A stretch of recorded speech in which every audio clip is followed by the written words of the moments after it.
கர்த்தருடைய பரிசுத்த நாமத்திற்கு மகிமை உண்டாவதாக. யாத்திராகமம் 14ஆம் அதிகாரம் 14வது வசனம். கர்த்தர் உங்களுக்காக யுத்தம் பண்ணுவார், நீங்கள் சும்மா இருப்பீர்கள் என்றார். ஆம் தேவ பிள்ளைகளை, இந்த உலகத்தில் அநேக காரியங்களிலே போராடி பார்த்திருக்கிறோம், யுத்தம் பண்ணி பார்த்திருக்கிறோம், பல காரியங்களிலே முயற்சி செய்து பார்த்திருக்கிறோம்.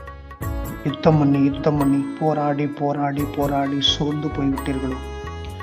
உலக மனிதரிடத்திலும் உலக வாழ்க்கையிலும் ஏதோ ஒரு வகையில வாழ்நாள் முழுவதும் நான் போராடி கொண்டுதான் இருக்கிறேன், ஒரு நாளும் எனக்கு ஜெயம் இல்லை, என் வாழ்க்கையில தோல்வி அடைந்து விடுமோ, தோற்று போனேனோ என்று கலங்கி கொண்டிருக்கிறீர்களோ?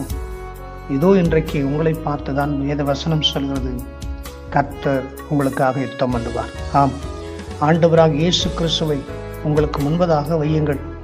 அவர் உங்களுக்கு முன்னே போய் கோணலானவர்களை செவியாக்கி உங்களுடைய யுத்தத்தில், உங்களுடைய வாழ்க்கையில், உங்களுடைய தொழிலில், வேலையில், வியாபாரத்தில், படிப்பில், ஊழியங்களில் வெற்றியை கொடுப்பாராக.